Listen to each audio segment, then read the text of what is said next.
Hola, bon dia, soc en Carles Motes. Avui us faig un vídeo per comentar-vos o per donar la meva opinió sobre un parell de temes que estan passant a la ciutat o que han passat a la ciutat.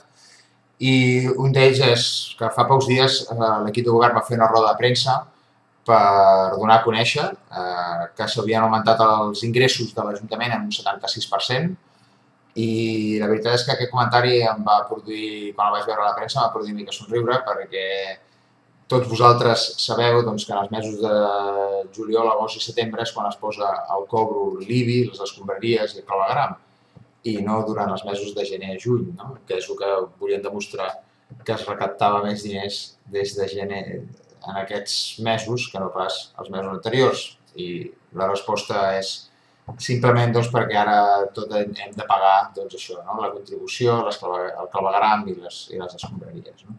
Però més enllà d'aquesta roda de premsa, que jo diria que és una roda de premsa humorística, no? Que volien justificar la seva pujada de sou, que va fer de 100.000 euros l'any, dient que han millorat la gestió, doncs, bueno, potser si ells diuen que han millorat la gestió, jo el que us vull comentar és que una de les primeres accions que van fer va ser pujar-se el sou 100.000 euros, però després una de les altres que han fet ha sigut doncs, rebaixar la subvenció a l'escola de música de 87.000 euros.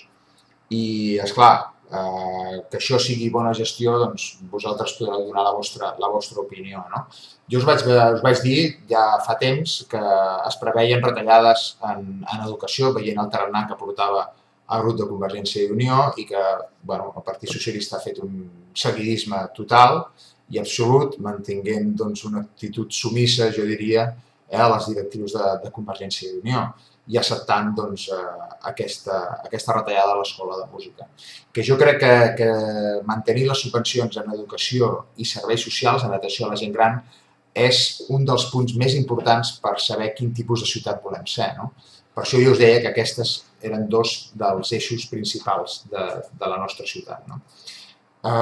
Quan l'equip de govern presenta aquesta retallada, jo us dic que és possible trobar recursos a l'Ajuntament per cobrir aquesta retallada dels 87.000 euros. I jo crec que vosaltres també serien capaços ja d'entrada trobar aquests 87.000 euros i encara ens en sobrarien 13, si retallem els 100.000 que van trobar, van trigar només 10 dies a trobar-los, vull dir que deuen trigar gairebé menys, jo crec que es trobarà menys, a poder cobrir la retallada a l'escola de música. No?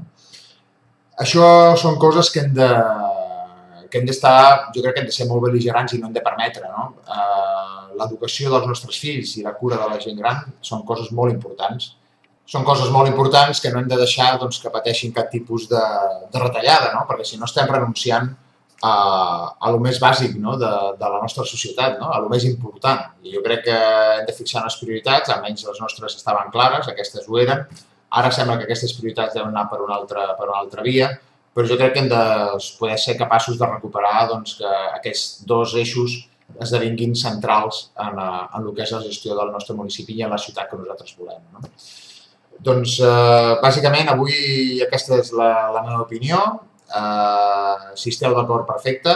Si no hi esteu d'acord, segur que tindreu vosaltres la vostra d'opinió i la podreu expressar en el lloc que vosaltres creieu convenient. No? Però ja us dic, aquesta és la meva opinió i com que és la meva, doncs així l'exposo. D'acord? Gràcies i ens veiem aviat en un altre vídeo. Adéu!